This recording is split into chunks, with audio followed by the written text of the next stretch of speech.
अगर बलराज कुंडूस की तरह गद्दार निकला ना, मैं अपनी गर्दन काट के अपने शरीर को त्याग दूंगा। मैंने एनजी न्यूज़ के सभी दर्शकों को नमस्कार। बलराज कुंडू जो महम से विधायक है, उन्होंने जन जागृति एक यात्रा शुरू की गई है नांगल चौधरी से चंडीगढ़ तक।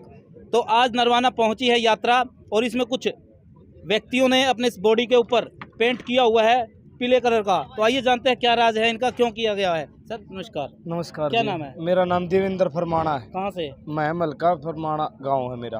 अच्छा, ये बॉडी पर पेंट कराने की नौबत क्यों आई, क्या हुआ ऐसा? नौबत तो जी देखो, ये हमारे हल्के के लिए इतना कुछ कर रहा है, तो मैंने भी सोचा क्यों ना इसका अलग तरीके से प्रचार किया जाए। जो ये इंसान भगवान है हमारे लिए, तो मेरे लिए तो है ये जी। हमारे हल्के के लिए इतने अच्छे काम करे हैं, उसके लिए मुझे एक प्रचार करने के लिए एक अलग से तरीका सूझा और उसके लिए मैंने ये किया है। तो क्या फैन फॉलोइंग के हिसाब से आपने ये किया? हाँ, उनका फैन नहीं, जिस भगत प्रकार हूँ से मैं एक सचिन का फैन होता था, हाँ, वो इसी तरह से अपनी बॉडी पर कलर मुझे करता नहीं था। होता। हाँ, मैं लेकिन उनके लिए भगवान है मेरे लिए, मैं उनका भगत हूँ। अच्छा, तो दिलो बलराज जान कुंडू से। से कुछ बातचीत भी है इसके लेकर? भाई पेंट है, कोई रिएक्शन भी कर सकता है, केमिकल होते हैं इसके अंदर, बॉडी के ऊपर रिएक्शन भी हो सकता है। देखो जी, वो बोलते हैं मेरे को भाई तुम ऐसे, मैं बारिश हो रही थी उस टाइम पे भी मैं ऐसे ही लगा के चल रहा था। उन्होंने तब भी कहा भाई तू कुछ पहन ले, ठंड लग जाएगी। मैंने फिर उनको एक ही बात कही जी, माँ भक्ति में शक्ति होती है, मैं आपका भगत हूँ, मेरी आपके अंदर आस्था है, मैं आपको भगवान मानता हूँ, मुझे पता है मुझे कुछ नहीं होगा।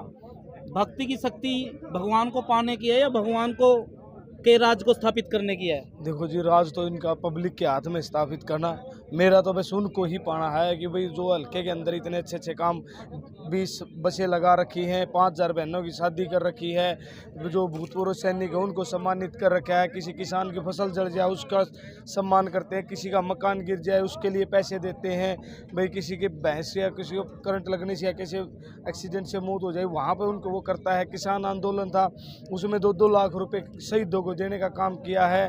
भाई जो भी खिलाड़ी हैं उनको हर महीना भत्ता देते हैं, या फिर जैसे अपने कोई भी मान ले कोई किसान शहीद हुआ है और उसकी जो विडो है उनको भी जैसे गोद ले रखा है, उनके बच्चों को गोद ले रखा है, उनकी पढ़ाई का खर्चा देते हैं। तो ना जाने इतने काम कर रखे हैं हल्के के अंदर, जिसका गुणगान करते रहें शाम तक शाम भी हो सकती है। कहीं भी जहाँ पे भी जाते हैं दान, बहुत बड़े दानी है। तो क्या लगता है कि अब जैसे आपके हल्के की जो समस्याएं दुरुस्त की है, समस्याएं उठाई है, तो क्या आगे क्या लगता है कि पूरे हरियाणा की जो समस्या है उनको दूर करने के लिए जन जागृति यात्रा शुरू की है? सबसे पहले तो देखो जी, ये बात सही है, आज है ना हरियाणा के अंदर हर वर्ग परेशान और पीड़ित है। आपने देखा है अभी आज हर वर्ग सड़कों पे आया हुआ है। सरपंच है, अब सरपंच एक बात बता दीजिएगा, सरपंच को बनाते हैं गांव में, किस लिए बनाते हैं? भाई गांव में काम करेगा। अब उससे क्या था, भाई गांव में काम करवाते थे, अगर कोई काम गलत होता था सरपंच को जाके पकड़ लेते थे, भाई ये काम गलत करे आपने, या भाई उसके खिलाफ कुछ वो करते। गांव में किसी को पकड़ने वाले तो थे। अब क्या कर दिया सरकार ने, ये ई टेंडरिंग वगैरह क्या है ये कर दिया। उसमें क्या है, ये एमएलए मुख्यमंत्री मंत्री तक उनकी घूस जाएगी, वो अपने वहां तक पहुंचाएंगे, सरपंचों को दरकिनार कर रहे हैं। अब किसको पकड़ेंगे हम जाके? ठेकेदार तो अपना काम करके निकल जाएंगे। फिर आप ले लीजिएगा किसान, आज जो किसान है हमारे देश के अंदर 80% से भी ज़्यादा किसान कर्जवान है।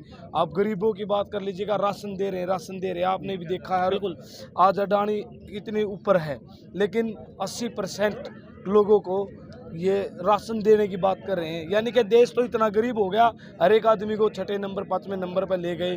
तो ये वो पैसा किसका है? आम आदमी का है, आम पब्लिक का है। और ये नेता हैं हजारों करोड़ों की गठड़ी बांध के बैडा में धर रहे हैं, ये भ्रष्टाचार के खिलाफ, युवाओं के रोजगार के लिए। और भाई जो मान खिलाड़ियों को जो इन्होंने अपमानित किया है, हमारी बहनों के साथ जो शोषण हुआ है, और उनको सम्मान दिलाने के लिए। और आप देख लीजिएगा पहले क्या था, अभी इनको अच्छा पद मिल जाया करता, अब वो भी कोटा खत्म कर दिया। लेकिन अब क्या है कि कोई भी सरकार आई है, मैंने तो यानी आप ये कहना चाहते हो हर फील्ड में शोषण किया जा रहा है? हर फील्ड में शोषण है। एक आपने ई टेंडरिंग को लेकर बात करी कि ई टेंडरिंग कर दिया गया, जिससे जो सरपंच है वो सड़कों पर है। हाँ, सरकार हवाला देती है कि भ्रष्टाचार करते हैं, और जिसको लेकर ये मेरी बात सुनो, ई टेंडरिंग शुरू की गई है। हाँ। तो क्या ई टेंडरिंग के जरिए भ्रष्टाचार नहीं होगा? ये क्या गारंटी है? अगर कोई व्यक्ति ई टेंडरिंग से, कोई बाहर का व्यक्ति ई टेंडर लेके आता है, तो क्या वो भ्रष्टाचार नहीं कर गया, इसकी गारंटी कौन देगा? वही तो मैं कह रहा हूँ कि भाई साहब ये ई टेंडरिंग का सीधा सीधा क्या मतलब है। ई टेंडरिंग का सीधा सीधा मतलब है कि भाई ये जो इनके JESD होते हैं वो आगे मंत्रियों से साठगांठ करेंगे, वो सीधा पैसा मंत्री MLA उनको जाएगा। अब और तो कोई तरीका भी इन्होंने भ्रष्टाचार करने का दिखा नहीं।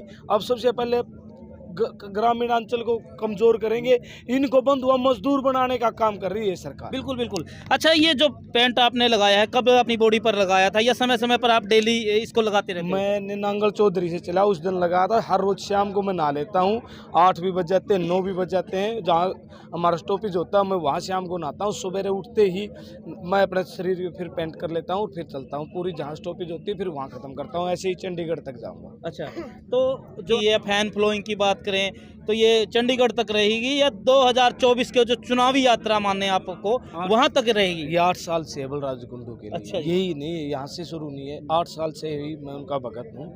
और जो उन्होंने मेरे हल्के के अंदर काम किए हैं, जो वो किए हैं, उससे मैं प्रभावित हूँ। सबसे पहले उन्होंने जो बसों की सुविधा दी थी, मैं तो कहता हूँ कि हर हल्के में मैं जब भी बाहर भी जाते हैं, आप भी अभी किसी भी बस स्टैंड पे या कहीं पे कॉलेज के पास आप जाएंगे, जो हमारी बहन धक्का मुक्की करके, लड़के भी उसी के साथ में धक्का दे रहे हैं बहन को, भाई उसी के अंदर सारी इतनी पब्लिक होती है। मैं तो कहता हूँ एक बार रामराज ये जो मैं हल्के के अंदर आ चुका है, बलराज कुंडू जैसे भाई हर हल्के के अंदर हों ताकि हमारी बहनें सुरक्षित जाएँ। उससे एक फ़ायदा और भी है भाई साहब, अगर जैसे अभी किसी भी बस के अंदर भीड़ भाड़ होती है, लड़के भाई शरारती भी होते हैं, हर तरह के होते हैं भाई, तो वो शरारत कर देते हैं। उसमें क्या होता है, झगड़ा बढ़ता है, और झगड़ा बढ़ता है तो पंचायतें होती है। हमारे यहाँ पे इस भाई ने इस झगड़े की जड़ को ही खो दिया था। तो मैं चाहूँगा कि पूरे प्रदेश के अंदर इस झगड़े की जड़ खोए, हर हल्के के अंदर एक बलराज कुंडू हो। अच्छा, आपको क्या लगता है, फैन भी आप हो? इसी तरह अगर बात करें, दुष्यंत चौटाला के भी फैन इसी तरह से थे, एक ताऊ बीजी था, ताऊ था, और महिलाएं भी थी ऐसे ही, जिन्होंने कपड़े पहनने भी जब तक सरकार नहीं आएगी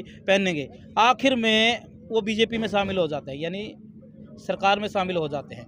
तो जो उनके ख्वाब थे, यानी कि फ़ैन के जो ख्वाब थे, तो उनके धूमिल हो जाते हैं। तो इसी तरह अगर आपके कुंडू साहब की कुछ सीटें आ जाती है, कुछ भी मान लो या 10 आओ, 20 आओ या कितनी भी आओ, अगर वो सरकार में चले जाते हैं, आपका क्या रिएक्शन रहेगा इस पर? सबसे बड़ी बात बोलता हूँ सर, मुझे इतना विश्वास है, अगर बलराज कुंडूस की तरह गद्दार निकला ना, मैं अपनी गर्दन काट के अपने शरीर को त्याग दूंगा। मुझे पूर्ण विश्वास है बलराज यानी कि बलराज कुंडू से ज्यादा अपने खुद पर विश्वास है कि बलराज कुंडू हाँ। अगर सीट लेकर आते हैं कुछ ज्यादा, हाँ। तो वो सत्ता में नहीं जाएंगे, यानी कि सरकार में नहीं जाएंगे। अगर जाएं भी गए ना, तो वो एक है ना अच्छे काम के लिए अच्छा काम करके भी दिखाएंगे।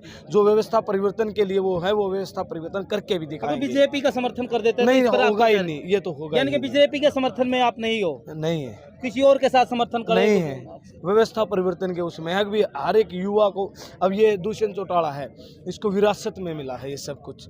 और ये क्या है कि भाई ये क्या कर रहे हैं, आम आदमी को जब तक मौका नहीं मिलेगा ना, विधानसभा के अंदर पढ़े लिखे नौजवान जो भाई हो, जब तक वहाँ नहीं जाएंगे ना, तब तक व्यवस्था परिवर्तन, सत्ता परिवर्तन कर लो भाई। भूपेंद्र हुड्डा को ला के देख लिया था, किसी और को देख लिया, वो क्या है कि भाई आप अपनी घर भरने का काम करते हैं और कुछ नहीं है।